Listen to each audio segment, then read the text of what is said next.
Idan, nous vous remercions. Jusqu'à la fin de cette émission. On commence tout de suite par une exposition de peinture anti-Afrique d'un certain Sieur Sarsia. Voyons ce que ça donne si vous voulez bien.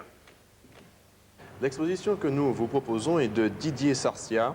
Elle se tient au Conseil général jusqu'au 6 juillet. L'intitulé en est Anti-Afrique. Didier Sarsia, bonsoir. Bonsoir. Alors, artiste peintre de votre état, Oui. vous avez un surnom, Idan. Oui. Est-ce qu'il y a une explication à cela? Oui, un pseudonyme avant tout. C'est parce que dans ma technique, enfin dans ma peinture, il y a deux grandes voies. La première est consacrée à tout ce qui est technique d'art plastique traditionnel. Et la seconde est beaucoup plus récente, elle date d'il y a 4 ans à peu près, 4-5 ans, et est une technique d'aérographie dont je suis le novateur, qui est plus spécifiquement appelée, enfin intitulée par moi-même, aérographie du mouvement. Apparemment, vous êtes né sous le signe de la chaleur, si je puis dire, puisque vous êtes d'origine marocaine, oui. Et vous avez été transplanté, comme vous le dites vous-même, ici en Martinique, très tôt, à l'âge de 3 ans.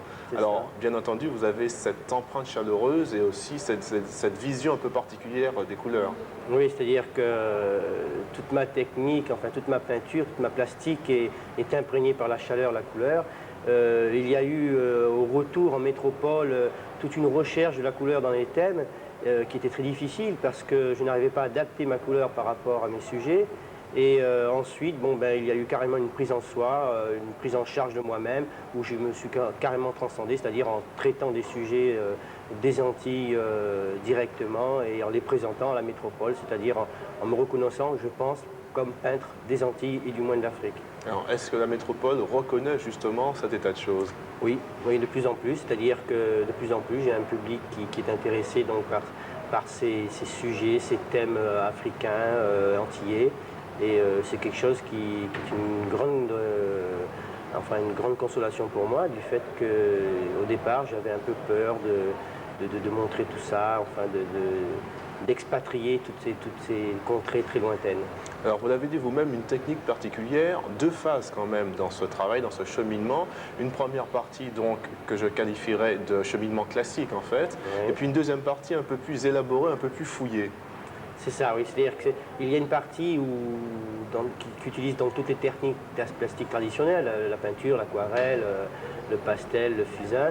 Et puis il y a cette technique d'aérographie, l'aérographe étant un instrument qui est un petit pistolet qui pulvérise donc un liquide, un instrument qui est relié à un compresseur, donc quelque chose de beaucoup plus technique, où il faut faire attention à des pressions, à des fluidités de liquide, etc.